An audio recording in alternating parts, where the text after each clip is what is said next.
मुख्यमंत्री नीतीश कुमार के द्वारा रोजादारों के लिए इफ्तार पार्टी का आयोजन किया गया था। इसको लेकर के भारत में बहुत बड़ी राजनीति शुरू हो गई, इसलिए कि जो मुसलमानों के धार्मिक संगठन है उन्होंने अपील कर दी थी और उस अपील से ये हुआ कि उनकी अपील सफल हो गई। और एक तरह से कहा यह जा सकता है कि जो all India Muslim personal law board, इमारत शरिया समेत जो दूसरे धार्मिक संस्थान थे जिन्होंने मुसलमानों से अपील की थी कि आपको मुख्यमंत्री नीतीश कुमार की इफ्तार पार्टी में नहीं जाना है, लोगों ने उनकी अपील को सुन लिया है। यानी कहा यह जाए तो एक तरह से ये सफल हो गया है, इसलिए कि मुख्यमंत्री नीतीश कुमार की दावत इफ्तार में एक अन्य मार्ग में, यानी जो सरकार से जुड़े हुए लोग हैं, जो अल्पसंख्यक समुदाय से हैं, वो बड़ी संख्या में पहुंचे हैं। यानी आम जो मुसलमान हैं उन्होंने इससे दूरी बना ली है। तो कहा यह जा रहा है कि पहली बार इस तरह का आयोजन हुआ है, यानी बिहार की राजनीति में पहली बार, इसलिए कि वक्फ संशोधन बिल को लेकर के मुख्यमंत्री नीतीश कुमार की पार्टी जनता दल यूनाइटेड को लेकर के एक विवाद खड़ा हो गया था और मुस्लिम पर्सनल लॉ बोर्ड, इमारत शरिया, जमात इस्लामी समेत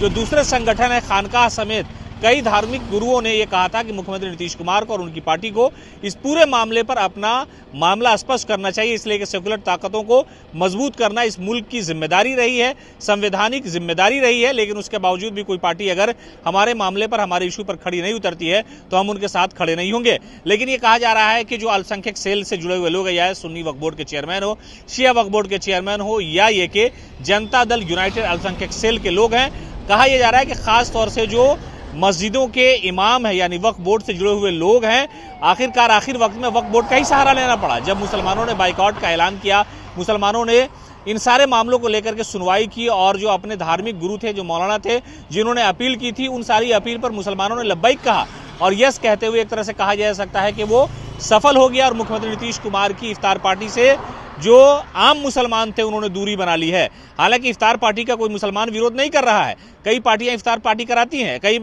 जो पार्टियां हैं वो इफ्तार पार्टी में लोगों को बुलाती है, सलीके से खिलाती है। लेकिन दरअसल इस इफ्तार पार्टी का विरोध इसलिए किया जा रहा था क्योंकि जनता दल यूनाइटेड से मुसलमानों को खासतौर से उम्मीद थी, मुस्लिम पर्सनल लॉ बोर्ड को ये उम्मीद थी कि मुख्यमंत्री नीतीश कुमार सेकुलर नेता हैं और वो वक्फ अमेंडमेंट बिल, यानी जो मुसलमानों की वक्फ की प्रॉपर्टी पर कब्जा करने की कोशिश है, उसमें मुख्यमंत्री नीतीश कुमार भारतीय जनता पार्टी के खिलाफ जाकर के वोटिंग करेंगे या ये कि सरकार को मनाने का प्रयास करेंगे कि हमने वक्फ के लिए बड़ा काम किया है। इसलिए ये एक बड़ा नाजुक मरहला है मुसलमानों के लिए, इसलिए इस पर गौर किया जाए। और कहा यह जा रहा है कि मुख्यमंत्री नीतीश कुमार की जो इफ्तार पार्टी है उससे आम मुसलमानों ने दूरी बनानी, यानी जो सरकारी तौर से जो मुसलमान जुड़े हुए हैं सरकार के साथ, या ये कि किसी पेशे में है, या ये कि ये कहा जाए कि वो किसी सेल में है, जैसे सुन्नी वक्फ बोर्ड, शिया वक्फ बोर्ड, या ये कि जो अल्पसंख्यक सेल है जेडीयू का, उससे जुड़े हुए लोग इसमें शामिल हुए। आम मुसलमानों ने इस इफ्तार पार्टी से दूरी बनानी। तो कहा जा सकता है कि जो धार्मिक संगठन के लोगों ने अपील की थी, उनकी अपील मुसलमानों ने मान ली है।